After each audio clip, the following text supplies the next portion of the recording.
একটা মেয়ের জীবনের কঠিন সত্য তুলে ধরলাম, সময় থাকলে শুনে যাবেন। বাবা মায়ের আদরের একমাত্র ছোট মেয়ে আমি রিয়া।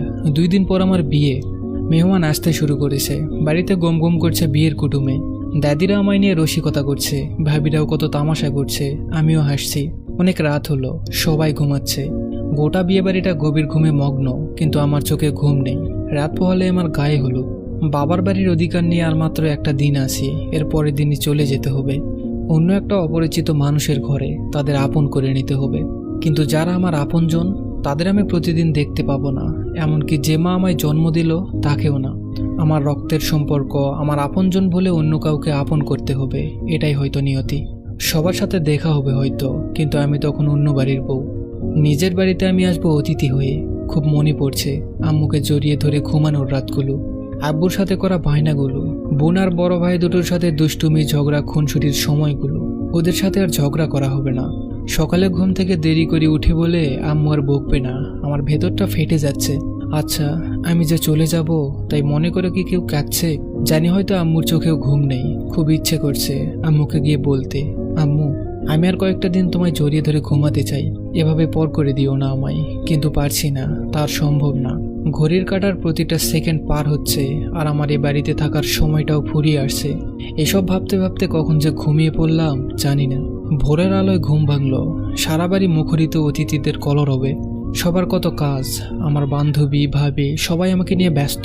আমাকে কিভাবে সাজাবে, কিভাবে সুন্দর লাগবে, আরো কত কি।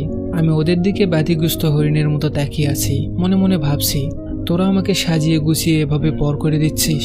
আর কয়েকটা দিন থাকতে দে না প্লিজ, আমার যে খুব কষ্ট হচ্ছে। নানা আয়োজনের পর আমাকে বিকেলে সবাই গায়ে হলুদের জন্য নিয়ে যাচ্ছে। মাকে আগে থেকেই বলে রেখেছিলাম আমার গায়ে হলুদটা যেন প্রথম আমার আম্মু ছোঁয়াই। আম্মু আমার গায়ে হলুদ ছোঁয়াচ্ছে, আর আমার প্রত্যেকটা ইন্দ্রিয় যেন বলছে, দাও মা, তোমার ঘরে থাকাকালীন শেষ গোসলটা করিয়ে দাও।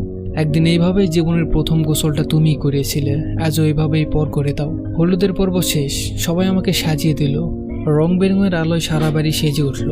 সবাই আমাকে ঘিরে বসেছে, একজন একজন করে মেহেদি পরিয়ে দিচ্ছে। আগে কত স্বপ্ন দেখতাম এই বিষয়গুলো নিয়ে, কিন্তু আজ বিষণ্ণতা আমায় ঘিরে ধরেছে। ইচ্ছে করছে চিৎকার করে কাঁদতে আর বলতে, আমাকে পর করে দিও না। সবাই যখন চলে গেল, চুপি চুপি আম্মুর কাছে গিয়ে বসলাম। আম্মুকে বললাম, আম্মু আমার খুব খিদে পেয়েছে, আমাকে আজ তুমি খাইয়ে দিবে? আম্মু বলল, কেন দিব না, তুই বস, আমি খাবার নিয়ে আসছি। আম্মু আমাকে খাইয়ে দিচ্ছে, আর আমি ছলছল চোখে আম্মুর দিকে তাকিয়ে আছি আর ভাবছি, মাগো তোমার ছোট্ট মেয়েটা রিয়াজ কত বড় হয়ে গেছে, কাল তার বিয়ে। হঠাৎ আম্মু আমাকে জড়িয়ে ধরে হাউমাউ করে কেঁদে দিল। আমিও আর নিজেকে আটকাতে পারলাম না। আম্মুকে জড়িয়ে ধরে অনেকক্ষণ কাঁদলাম। আজ আবার আম্মুকে জড়িয়ে ধরে ঘুমাতে গেলাম। আর হয়তো এই সুযোগ কখনোই পাবো না। আম্মু আমাকে ঘুম পাড়িয়ে চলে গেল, কিন্তু আমি তো ঘুমাইনি। ঘড়ির কাঁটাটা এক ঘর করে অতিক্রম করছে, আর আমার সময় ফুরিয়ে আসছে। দেখতে দেখতে রাতটাও কেটে গেল। আজ আমার বিয়ে, আমাকে সাজানো হয়ে গেল। সবাই আমাকে নিয়ে তামাশা করছে। হঠাৎ কে যেন এসে বলল বর এসেছে। আমার ভেতরটা যেন কেমন করে উঠল। সবাই ছুটে গেল বর দেখতে, আর আমি একলা ভাবছি, আর মাত্র কিছুটা সময় এ বাড়িতে থাকার সব অধিকারটুকু যাচ্ছে আমার। সারা বাড়িতে অতিথি আপ্যায়নের আমেজ শুরু হয়েছে। কিছুক্ষণ পর কাজী সাহেব একটা খাতা নিয়ে আমাকে সাইন করতে বললেন। কলমটা হাতে নিয়ে ভাবছি, আজ থেকে আমিও আমার না, আমার সব ইচ্ছে, আশা, আকাঙ্ক্ষা সব অন্যের নামে দলিল করে দিচ্ছি। এটাই হয়তো আমার নিয়তি। আম্মু বিদায়, চিরকালের জন্য বিদায়। আসলেই মেয়েদের জীবনটা সত্যিই অনেক কষ্টের। অজানা পরিবারে মেনে নেওয়ার কষ্টটা শুধু মেয়েরাই জানে। ভালো লাগলে ভিডিওটা শেয়ার করে দিবেন, আর পেজটা ফলো করে দিবেন। ধন্যবাদ সবাইকে।